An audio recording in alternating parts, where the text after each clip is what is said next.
অবশেষে ফাহমিদুল ইসলামকে বাদ দেওয়ার নেপথ্য খলনায়কদের পরিচয় জানা গেছে এবং ফাহমিদুল ইসলামকে বাদ দেওয়ার পেছনে যারা কলকাঠি নেড়েছে তাদের নাম পরিচয় উঠে এসেছে।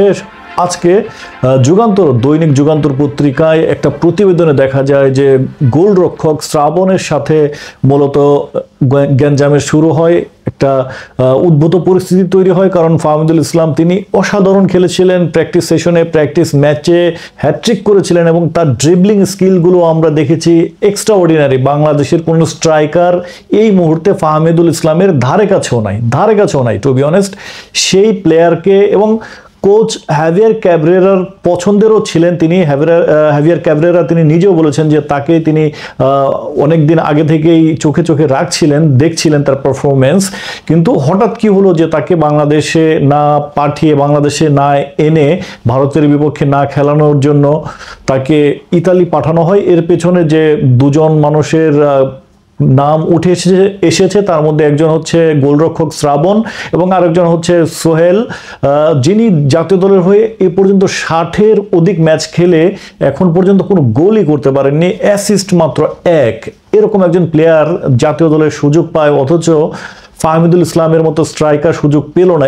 এ নিয়ে কিন্তু বাংলাদেশের ফুটবল সমর্থক যারা রয়েছে, ফুটবল আলট্রাস, সেভ বাংলাদেশ ফুটবল থেকে শুরু করে যতগুলো ফেসবুক ভিত্তিক গ্রুপ রয়েছে তাদের কেউই কিন্তু সন্তুষ্ট না, কোচের উপর নাখোশ, এবং তারা কিন্তু আন্দোলনও করেছে। আমরা দেখেছি বাংলাদেশ দল যেহেতু একটা ক্রিটিক্যাল টাইম পার করছে, খুবই ভাইটাল একটা ম্যাচ ভারতের বিপক্ষে, সেই সঙ্গত কারণে জাতীয় দলের কথা চিন্তা করে এই পরিবেশটা শান্ত রাখার চেষ্টা করছে সবাই। কিন্তু যদি কোনো কারণে বাংলাদেশ ভারতের বিপক্ষে এই ম্যাচটিতে হেরে যায় তাহলে কিন্তু এই যে তারুণ্য, এই যে ছাত্র জনতা, এদেরকে দমানো কঠিন হয়ে যাবে। বিশেষ করে বাংলাদেশ ফুটবল ফেডারেশনের যারা দায়িত্বে আছে এই মুহূর্তে তাদেরকে কঠিন চ্যালেঞ্জের মুখোমুখি হতে হবে। তারা যে কথা বলে আসছিল, ফুটবল সমর্থকরা, যে একটা সিন্ডিকেট গড়ে উঠেছে, সেই সিন্ডিকেটের কিন্তু শেষ অবসান হতে পারে যদি কোনো দুর্ঘটনা ঘটে যায়, বাংলাদেশ হেরে যায় ভারতের বিপক্ষে। সো একটা কঠিন সময় অপেক্ষা করছে, কারণ ফাহমিদুল ইসলামের সাথে একটা অন্যায় হয়েছে, অবিচার হয়েছে, ইনজাস্টিস হয়েছে।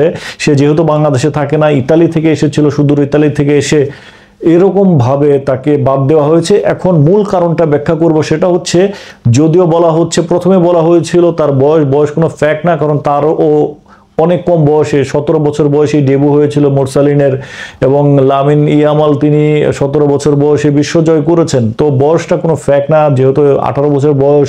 ফাহমিদুলের সমস্যা হচ্ছে ডিসিপ্লিনারি ইস্যুতে বাদ দিয়েছেন কোচ, এবং সেই ডিসিপ্লিনারি ইস্যুর নেপথ্য নায়ক হচ্ছে ওই গোলকিপার শ্রাবণ, যিনি ফাহমিদুলকে বল দিতে অপরাগ ছিলেন 1 বার 2 বার 3 বার।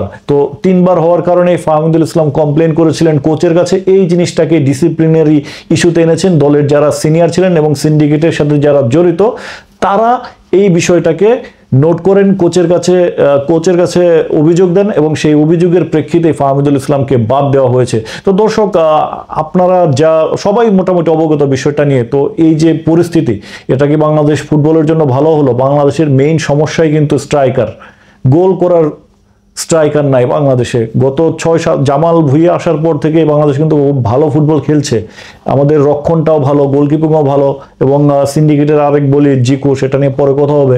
কিন্তু এই যে ফাহমিদুল ইসলামকে অন্যায়ভাবে বাদ দেওয়া হলো, এটা তো এখন জাতির কাছে ওপেন হয়ে গেছে, বিশেষ করে যুগান্তর পত্রিকায় রিপোর্ট হওয়ার পর।